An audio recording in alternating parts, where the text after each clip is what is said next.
सप्त दिवस मुझे मिला है और सप्त दिवस में अपना कल्याण करना है। परीक्षित जी पहुंचे हैं गंगा जी के किनारे। बोलिए भक्त वत्सल भगवान की।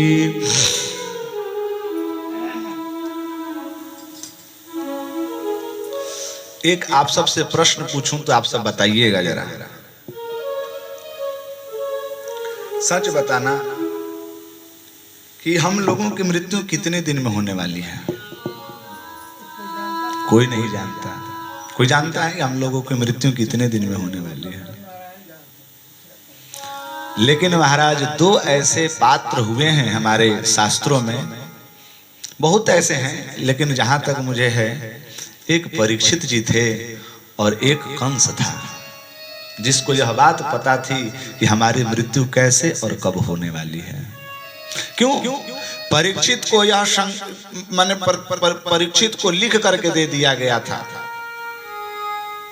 इति लंघित मर्यादम सप्तमे तक्षकोहनि दक्षयति स्म कुलांगार नोदितो में तदद्रुहम। हे परीक्षित, तूने जो इस घोर अपमान किया है मेरे पिता का, तो जा तुझे मैं शाप देता हूं कि आज से 7वें दिन तुझे तक्षक नाग के दंशन से तेरी मृत्यु होगी। तो आप बताना कि 7 दिन के मध्य में वो परीक्षित मर सकते थे क्या? ये पीठ ठोक करके कह सकते थे कि मुझे 7 दिन में अंदर में कोई मुझे मार नहीं सकता। लेकिन हम सबको ज्ञात नहीं है कि हम लोग कब मर जाएं। कि क्षण भंगुर जीवन की कली, कल प्रात को जान खिली न खिली। कि रट ले हरि नाम अरि रसना, कि फिर अंत समय पे हिली न हिली। ये जीवन क्या है? क्षण भंगुर है। क्षण भंगुर किसे कहते हैं? क्षण भंगुर का अर्थ होता है कि क्षण में भंग होने वाले को क्षण भंगुर कहते हैं। जिस प्रकार से गिलास हाथ में है, आप चाय पी रहे हैं, तब तक किसी ने हाथ लगा दिया, हिल गया, हाथ गिर गया, छूट गया उसी समय, और नीचे गिरते ही वो कांच का जो गिलास है 1 मिनट 1 सेकंड नहीं लगता, वो चकनाचूर हो जाता है। उसी प्रकार से ये जीवन है। बहुत से ऐसे लोगों को मैंने देखा हूं कि गाय दूह रहे थे। अभी एक सज्जन है जिनको मैं जानता हूं, वो कम से कम 10 साल से मतलब 2-3 सरपंच बन चुके थे, 2-3 बार सरपंच में जीत चुके थे। तो महाराज बार बार तो आप जीत नहीं न सकते, हार जीत तो जीवन में लगी होती है, लाभ हानि तो लगी रहती है। सरपंच साहब महाराज 3 चुनावों से वो जीत रहे थे, इस बार बेचारे हार गए। मृत्यु उनकी देखिए कैसी होगी, हार्ट अटैक। गाय को सुबह में दूह रहे थे, भैंस को, बाल्टी उनके गोद में, अभी कुछ ही धार निकाले थे, दूध निकाले थे, उसी समय उनकी सीताराम। कैसे कह सकते हैं कि हम कितने दिन तक जीवित रह सकते हैं महाराज? लोग कहते हैं कि अगले साल पंडित जी मैं भी सोच रहा हूं कथा सुन लूंगा, अगले साल कथा करा लूंगा। अरे अगले साल तक रहोगे तब तो नहीं नहीं नहीं। बड़े चाणक्य नीति तो आप शायद पढ़े होंगे, चाणक्य नीति पढ़े हैं। उसमें चाणक्य जी कहते हैं कि अजरामरवत प्राज्ञो विद्या अर्थं च संचयेत्। मृत्यु ना गृहीत इव केसेषु मृत्यु ना धर्म आचरेत्। चाणक्य जी कहते हैं कि हम लोग अजर हैं, हम लोग अमर हैं, यह भाव समझ करके इस भाव से जीना चाहिए और अपने कर्म को करना चाहिए। कि आज नहीं घर बनाना है तो कल भी बना लूंगा, बाजार ही तो जाना है, आज न जा करके कल भी मैं मार्केट में चला जाऊंगा, कोई दिक्कत नहीं, बहुत मुझे जीना है। लेकिन जब धर्म की बातें आती है, दान की बातें आती है, कथा श्रवण करने की बातें आती है, जहां पर पुण्य अर्जन करने की बातें आती है, उस समय तुरंत दौड़ करके करना चाहिए। क्यों? कि गृहीत इव केसेषु मृत्यु ना धर्म आचरेत्। क्योंकि मृत्यु हमारे पीछे पड़ी हुई है, न जाने मुझे वो पुण्य करने देगी कि नहीं देगी। इसलिए आज माला जप कर ले रहा हूँ, आज दान कर ले रहा हूँ, आज कथा सुन ले रहा हूँ और कल मार्केट करके चले जाऊंगा। बहुत से ऐसे लोग होते हैं जो गांव में सुन रहे होंगे तो सोचते होंगे कि 7 दिन तक की कथा है, लास्ट में भी जाकर के अंत भला सो सब भला, लास्ट में भी जाकर के सुन लेंगे। गारंटी दे सकते हैं कि आप लास्ट में सुन सकते हैं? नहीं। इसीलिए महाराज जहां पर पुण्य करना होता है तुरंत जाना चाहिए। आज परीक्षित ने वही किया। कि 7 दिन अब हमारे जीवन में बचा है, मैं क्या करूं। दूसरा लोग व्यक्ति चाहता, ये संसारिक लोग चाहते तो 7 दिन में पता नहीं कितना कितना काम करते कि भैया भैंसिया को उधर बांधना है तो मड़ई उधर लगाना है, तो खेत के उधर पटवाना है, ये करना वो करना है, अभी लगी हुई है धान उसको झरवाना है, जाकर के धान निकालना है, तो चावल वो करना है, गेहूं को कूटना है, नाना प्रकार के गृह कार्य नाना जंजाला ते अति दुर्गम शैल विशाला। गृह का कार्य ही जंजाल है। लेकिन आज परीक्षित ने उसी समय छोड़ दिया, अपना कल्याण 7 दिन में किसी तरह से कर लेना है। आज परीक्षित जी पहुंचे हुए हैं, भगवान श्री सुखदेव स्वामी जी महाराज आए, उनके चरणों में दंडवत प्रणाम करके सत्कार करके परीक्षित ने प्रश्न किया कि हे प्रभु, अथः पृच्छामि संसिद्धिं योगिनां परमं गुरुं कि पुरुषस्य हयत् कार्यं म्रियमाणस्य सर्वथा। हे प्रभु, हम जानना चाहते हैं कि मरने वाले व्यक्ति को क्या करना चाहिए। जो मरण धर्मा है, जो मरणशील है, जो नित्य प्रतिदिन मर रहे हैं, इन व्यक्तियों को क्या करना चाहिए, उनका कल्याण कैसे होगा। प्रभु सुखदेव स्वामी जी कह रहे हैं कि परीक्षित, ये केवल तुम्हारा मात्र प्रश्न नहीं है, बरी याने सते प्रश्न कृतो लोकहितम नृप, हे नृप भो नृप लोकहितार्थम, लोक कल्याण, लोक का कल्याण के लिए तुम्हारा ये प्रश्न है। क्योंकि मर तो केवल तुम ही नहीं रहे हो, मर तो सारी दुनिया रही है। जातस्य ही ध्रुव मृत्यु ध्रुवम जन्म अमृतस्य च। गीता जी में भगवान यही ना कहते हैं कि हे अर्जुन, जातस्य ही ध्रुव मृत्यु, जिसका जन्म है वो मरेगा निश्चित ही, और जो मरा है वो जन्म जरूर लेगा। तो परीक्षित, तूने सही प्रश्न किया है। जो मरने वाले व्यक्ति हैं उनका केवल मात्र कल्याण करने का एक ही साधन है। वो साधन क्या है? तो भगवान की भक्ति। मरते मरते भी भगवान का भजन कर लेगा, भगवान का स्मरण कर लेगा, भगवान का कीर्तन कर लेगा, मतलब वो भगवान आश्रित हो जाएगा, भगवद आश्रित हो जाएगा तो कल्याण हो जाएगा। तो भगवद आश्रित होने का मार्ग क्या है, कैसे हम भगवान के चरणों में जाएं? तो उन्होंने 3 पद्धति बताई, जो कल मैंने निवेदन किया था। कौन सा था कि तस्माद भारत सर्वात्मा भगवान हरिरीश्वर श्रोतव्यः कीर्तितव्यश्च स्मर्तव्यश्चेच्छता भयम्। हे परीक्षित, जब भगवत आश्रित होना है, जब भगवान के चरणों में जाना है, भगवान की भक्ति करनी है, तो तुम्हें 3 पद्धति से गुजरना पड़ेगा। पहली भक्ति है कि उनका लीलाओं का श्रवण करो, उनके चरित्रों का श्रवण करो। जब तक से उनके चरित्रों का श्रवण नहीं करोगे, उनके से प्रेम ही नहीं जगेगा। अरे महाराज श्री सुखदेव स्वामी जी महाराज जन्म लिए थे, अपने माँ पिता को छोड़ करके वन में चले गए थे। यम प्रव्रजंत मनुपेतम अपेत कृत्यम द्वैपायनो विरह का तरयाज भाव पुत्रेति पुत्रेति तन्मयतया स्तरवोभिनेदुस्तम सर्वभूत हृदय मुनिमानतोषमे। सुखदेव स्वामी जी महाराज जब गर्भ से निर्गत हुए, तुरंत अपने माँ पिता को छोड़ करके निकल लिए। उनके पिताजी हे पुत्र करते उनके पीछे डोल रहे हैं, उन्होंने पीछे मुड़ करके देखा तक नहीं। उपाय क्या है? वैसा विरक्त, ध्यान देने की बात है, वैसा विरक्त संत शिरोमणि, परम विरक्त, ब्रह्म कर्म में निश्चित, ऐसे श्री सुखदेव स्वामी जी महाराज भी जब भगवान के माधुर्यमय लीला, मधुर चरित्रों का उन्होंने श्रवण किया, उन्होंने दर्शन किया, तो जो ब्रह्म कर्म में परनिष्ठित थे, जो निराकार की उपासना कर रहे थे, वैसा निराकार ब्रह्म को त्याग करके साकार सगुण भगवान कृष्ण के चरणों की कथा सुनने के लिए, सीखने के लिए दौड़ पड़े। नहीं पड़े कहते क्या? कैसे?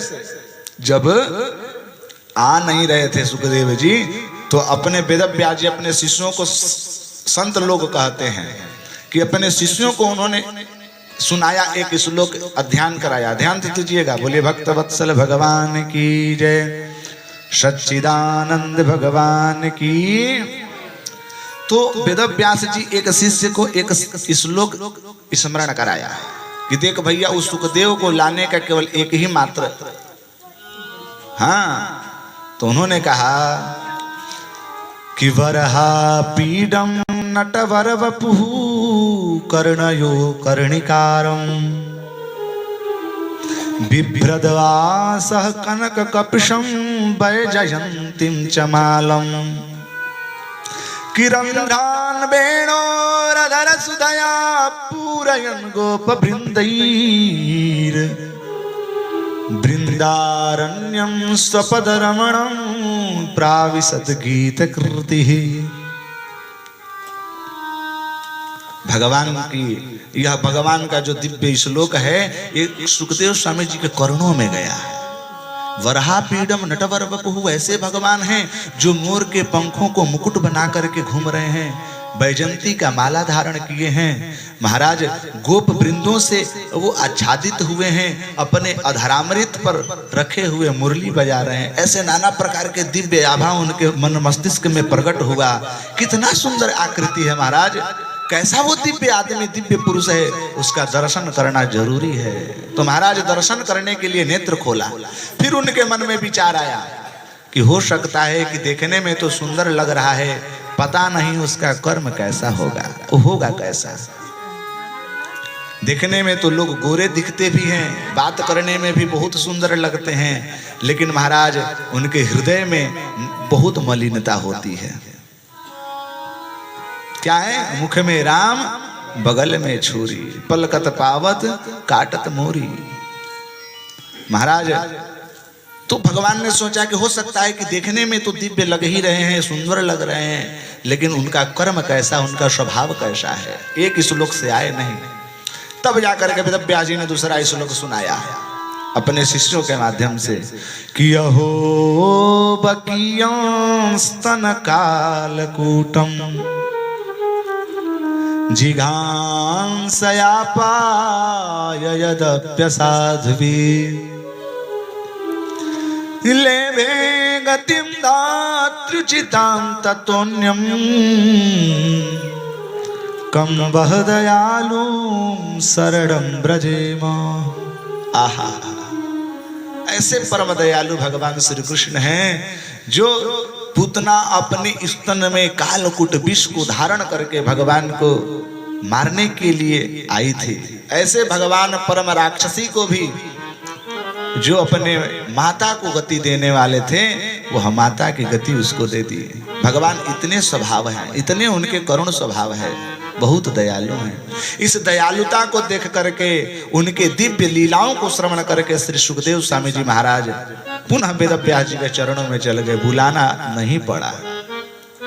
ये भगवान की लीला है। परीक्षित से कहते हैं सुखदेव जी कि परीक्षित, भगवान के चरणों में जाना है तो ये तुम्हें काम करना पड़ेगा। श्रोतव्यः, भगवान की लीला को सुनो, जितना सुनोगे उतना तुम्हारे जीवन में परिवर्तन होते चला जाएगा, भगवान के प्रति प्रेम बढ़ता चला जाएगा। किसी से नफरत करना हो, किसी से प्रेम करना हो तो उसके विषय में सुनना प्रारंभ कीजिए। नफरत करने के लिए उसके जितनी बुराई है सुन लीजिए, ऑटोमेटिक स्वतः ही आप में नफरता आ जाएगी। नहीं कि फलनवा ऐसा है वैसा है, चोरी करता है, बदमाशी करता है, तुम्हारे विषय में बहुत गंदा गंदा बोलता है, भैया स्वतः ही उसके प्रति आपका जो भाव है विकृत हो जाएगा।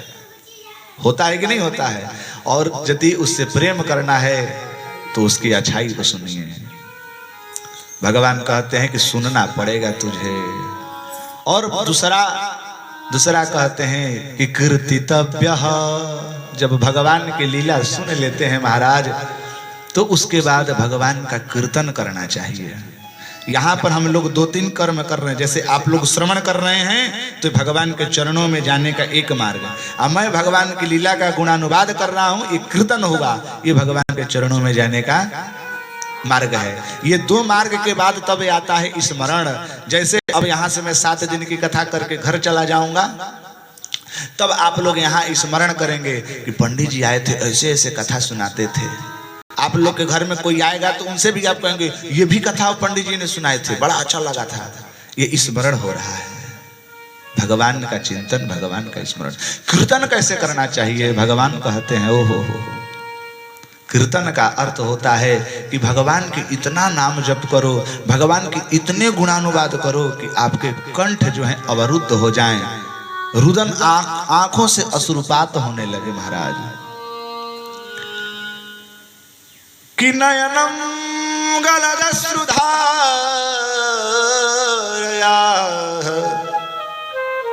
वचनम गदगद रुद्धया गिरा कि नयनम गलदश्रुधारया वचनम गदगद रुद्धया गिरा कि पुलकैर्निचितं वपुः कदा तव नाम ग्रहणे भविष्यति। प्रभु वह समय कब आएगा, वह दिवस कब आएगा जब आपके तव नाम ग्रहणे भविष्यति, आपके नाम ग्रहण करने मात्र से, आपके नाम स्मरण करने मात्र से हमारे आंखों में अश्रु झरझर झरझर झरने लगे, हमारा हृदय उत्कंठित हो जाए, हमारे शरीर में जितने रोंगटे वो सब रोंगटे खड़े हो जाएं, हमारा कंठ अवरुद्ध हो जाए। प्रभु वो कब स्थिति आएगी? भगवान का कीर्तन इस प्रकार से करें तब जाकर के कीर्तन का लाभ हमें मिलेगा। जब लोग करते हैं हमारे जैसे लोग तो हाथ में ले लेते हैं माला, खुजली करते रहते हैं, इधर उधर भी देखते रहते हैं, सीताराम सीताराम सीताराम। हाँ ये वो द्वार पर एक लोग आए हैं जरा उनको पानी पिलाओ, सीताराम सीताराम सीताराम। अरे उसको बंद करो ना यार, सीताराम सीताराम सीताराम। करते हैं कि नहीं करते हैं? कि माला तो कर में फिरे जीभ फिरे मुख माए, है ना? कि माला तो कर में फिरे जीभ फिरे मुख माए, कि मनवा तो चहु दिशि फिरे ऐसे सुमिरन नाय। महाराज जप करना है, भजन करना है, तत्चित होकर के भगवान के चरणों को नख पर्यंत भगवान का ध्यान करना चाहिए, उनका कीर्तन करना चाहिए। स्मरण के विषय में बतलाते हैं कि भगवान का स्मरण कैसे करें। तो स्मरण वैसा करें जैसे अजात पक्षा इव मातरम खगा, कि अजात पक्षा इव मातरम खगा स्तन्यम यथावत सतराक्षुधार्था। प्रियं प्रियेव विश्रुतं विषीणा मनोरविंदाक्षदृक्षते त्वां। भगवान का स्मरण वैसा करना चाहिए, उस प्रकार से करना चाहिए जिस प्रकार से एक घोंसला में बैठा हुआ छोटा सा पक्षी का बच्चा अपने माँ की प्रतीक्षा करता रहता है, क्योंकि उसका सामर्थ्य नहीं है ना, वो उड़ नहीं सकता, तो माँ की प्रतीक्षा करता है कि माँ कब आएगी और मुझे कुछ भोजन कराएगी, चिंतन करता रहता है। उस प्रकार से चिंतन करना चाहिए जिस प्रकार से वत्सा क्षुधार था, वत्स कहते हैं बछड़े को। जिस प्रकार से बछड़ा जब समय होता है गोदोहन काल का, तो बछड़ा जो है अपने खूंटा पर इधर उधर कूदने लगता है कि अब मैया आने वाली है और मुझे दुग्ध पान कराएगी, चिंतन। लेकिन सबसे उत्तम चिंतन वह है जब एक प्रिया, एक पतिव्रत पत्नी, पतिव्रता नारी जब अपने प्रियतम को स्मरण सतत करती है। अपने प्रियतम का स्मरण करने के लिए स्पेशल रूप से उसको किताब पढ़ने की आवश्यकता नहीं है, होता है ना, वो काम करती है, उस समय भी भगवान अपने प्रियतम का चिंतन करती रहती है। उस समय भी कब आएंगे कब नहीं, क्या कर रहे होंगे क्या नहीं। जैसे एक माता जब अपना पुत्र, जब उसका बालक बाहर गया होता है, तो जब माँ कुछ भोजन पदार्थ बनाती है, एक बेटा को पान कराती है, खिलाती है, तो दूसरे बेटे का स्वतः ही स्मरण आ जाता है कि काश दूसरा बालक भी रहता तो मैं भी उसका भोजन कराती है। इस प्रकार से चिंतन करना चाहिए। माने भगवान का स्मरण हमें हर श्वास में बन जाए, जीवन में बन जाए, तो महाराज तब जाकर के हम सबका कल्याण होगा। सांसों की माला में सिमरूं में राधा नाम।